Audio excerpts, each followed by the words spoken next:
Assalamualaikum warahmatullahi wabarakatuh. Selamat pagi pendengar setia siaran Semansa Radio.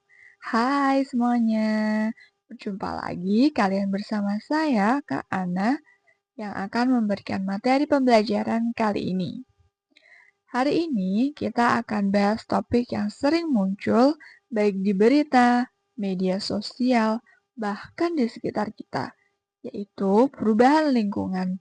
Pernah nggak sih kalian ngerasa cuaca makin aneh, banjir makin sering, atau udara makin panas? Nah, itu bukan cuma perasaan kalian aja.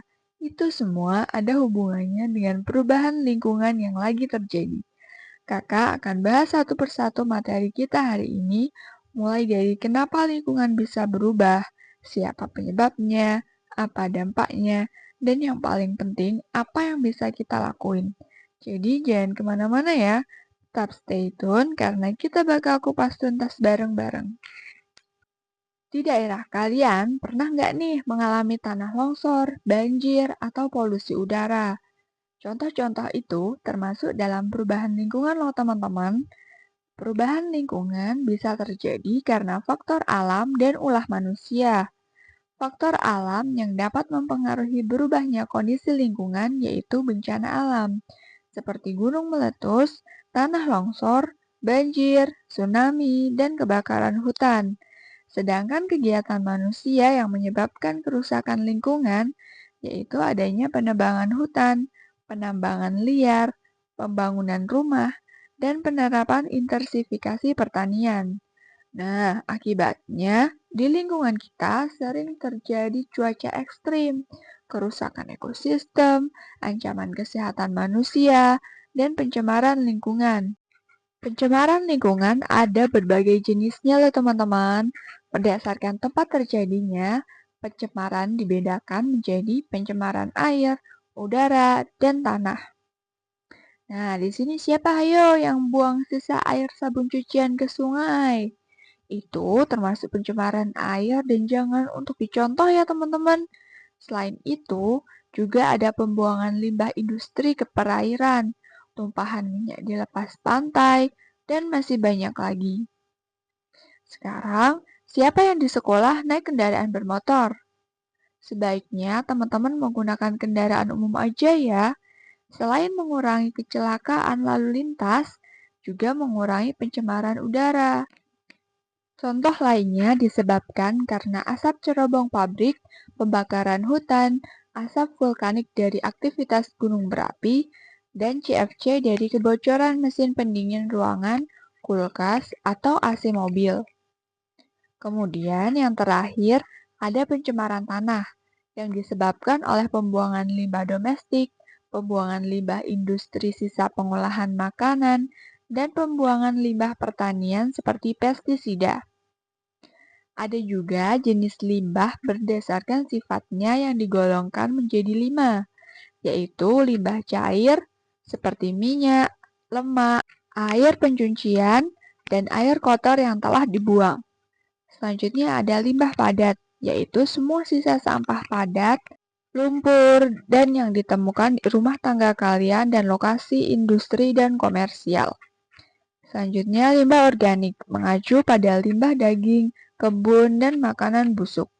Selanjutnya ada limbah daur ulang, yaitu barang yang dibuang seperti logam, furnitur, dan sampah organik yang dapat didaur ulang termasuk dalam kategori ini. Selanjutnya ada limbah berbahaya seperti limbah medis, limbah radioaktif, dan elektrolit. Adapun cara yang dapat dilakukan untuk mencegah dan menanggulangi pencemaran serta melestarikan lingkungan, yaitu secara administrasi, secara teknologis, dan secara edukatif. Apa itu penanggulangan secara administratif? Penanggulangan secara administratif terhadap pencemaran lingkungan merupakan tugas pemerintah, yaitu dengan membuat peraturan-peraturan atau undang-undang.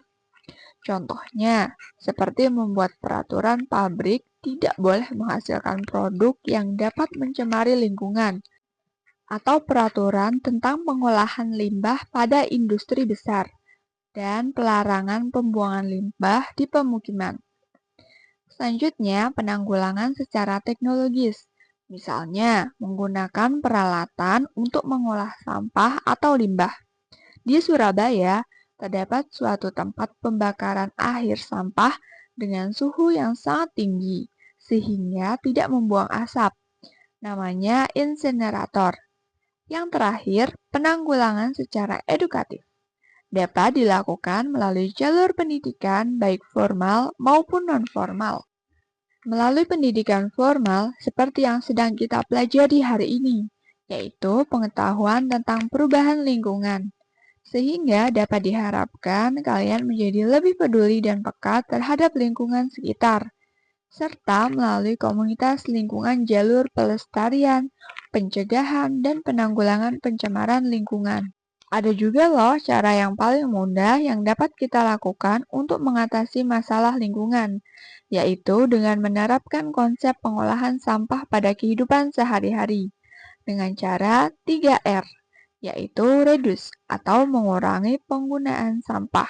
Contohnya, membeli makanan menggunakan tempat makan sendiri. Kemudian ada reuse atau menggunakan kembali sampah yang bisa dipakai.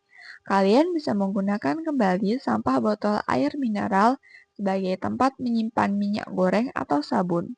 Dan yang terakhir yaitu recycle atau mendaur ulang sampah menjadi barang yang berguna seperti membuat kerajinan tas dari gelas plastik atau hiasan dinding dari kertas bekas. Wah, nggak kerasa ya teman-teman, sudah 5 menit lebih kita membahas tentang perubahan lingkungan. Terima kasih sudah menjadi pendengar setia siaran ini. Semoga ilmu yang didapatkan bermanfaat untuk kalian semua, sehingga kalian dapat menjaga dan peduli terhadap lingkungan. Karena bumi kita, tanggung jawab kita. Setelah mendengarkan siaran ini, diharapkan bagi semua siswa kelas 10 SMA Negeri 1 Wonosobo untuk membuat peta konsep perubahan lingkungan sebagai bentuk penilaian tugas, kemudian presentasikan hasil kerja kalian di depan kelas. Demikian dan sampai jumpa di siaran berikutnya.